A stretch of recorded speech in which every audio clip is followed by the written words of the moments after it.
Assalamualaikum warahmatullahi wabarakatuh. Izin perkenalkan, nama saya Muhammad Zulfa Kamal, mahasiswa Pasca Sarjana UIN Salatiga. Pada kesempatan kali ini saya akan sedikit menjelaskan tentang perkembangan keberagamaan yang terdapat pada seseorang usia mahasiswa dan dewasa awal. Sebelum ke situ, mari kita pahami bersama-sama terkait apa itu perkembangan keberagamaan. Perkembangan keberagamaan adalah suatu proses perubahan dalam cara individu untuk memahami, merasakan, dan mengamalkan nilai-nilai keagamaan seiring dengan bertambahnya usia dan pengalaman hidup seseorang. Baik, jadi semakin seseorang usianya bertambah, pengetahuannya bertambah, terutama pengetahuan terkait keagamaan atau keberagamaan, maka yang muncul dalam seseorang tersebut adalah bagaimana seseorang itu bisa lebih untuk menghargai, toleransi terhadap sesama, terutama terhadap orang yang berbeda agama. Kemudian di dalam ini terdapat tahapan perkembangan keberagamaan menurut tokoh psikologi agama. Pada kali ini saya mengambil dari pendapat James W. Fowler Faith Development Theory. Ada 3 tahapan remaja akhir sampai dewasa awal, tahapan dewasa awal, dan tahapan dewasa madya atau pertengahan. Yang pertama, tahapan remaja akhir dan awal dewasa. Ini memiliki ciri iman dipengaruhi oleh lingkungan, baik keluarga atau komunitas. Jadi ketika seseorang berada dalam usia remaja akhir ataupun awal dewasa, ini keluarga ini sangat berpengaruh ataupun komunitas ini sangat berpengaruh.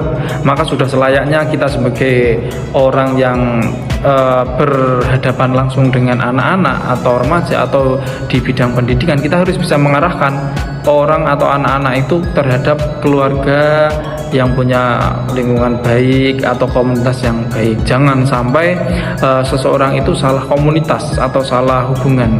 Semakin seseorang itu punya lingkungan yang baik, maka itu sebagai penunjang seseorang itu memiliki kepribadian yang baik pula.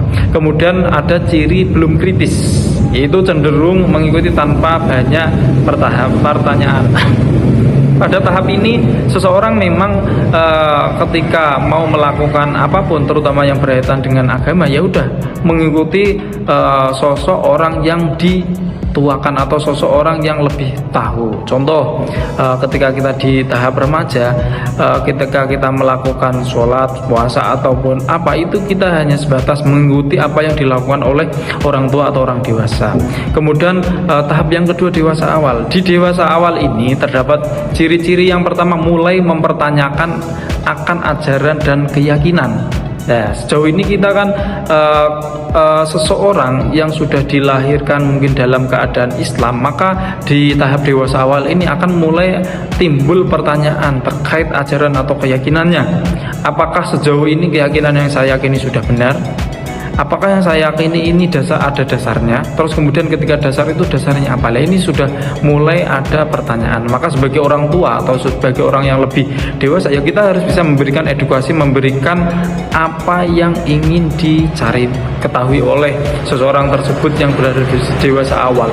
Kemudian terdapat refleksi pribadi dan keputusan keagamaan secara sadar. Jadi seseorang dalam tahap ini melakukan sesuatu kegiatan atau aktivitas ini, terutama aktivitas keagamaan itu dengan penuh kesadaran dan keinginan secara pribadi, bukan seperti anak kecil lagi, yang dimana ketika anak kecil itu kan diminta oleh orang tuanya untuk melakukan A, B, C, D. Nah, kalau sudah dewasa ini sudah harus timbul kesadaran.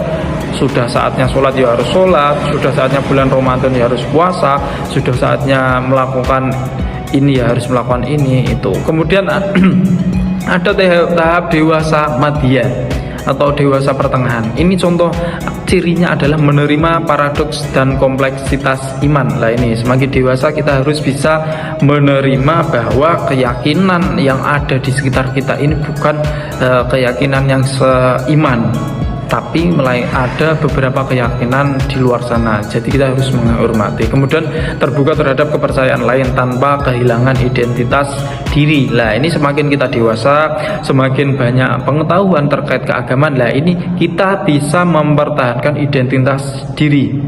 Ketika kita bertemu dengan siapapun, berdialog dengan siapapun, kita tidak akan mudah goyah keagamaan kita. Kemudian ciri keberagamaan. Nah,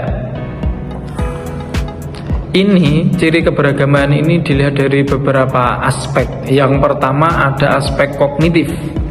Aspek kognitif ini seseorang mampu berpikir abstrak dan kritis terhadap ajaran agama. Nah ini mulai kritis ini.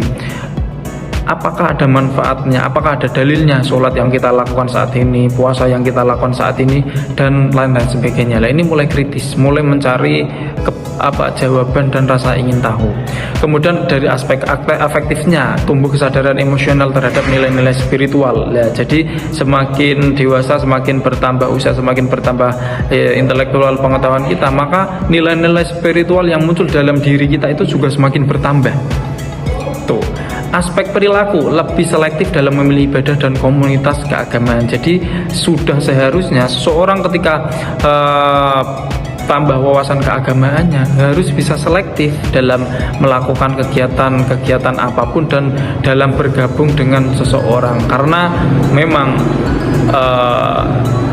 keburukan itu, atau mohon maaf, kenegatifan itu kan lebih mudah menular daripada kebaikan. Lah makanya dari itu harus bisa selektif kita sebagai orang dewasa.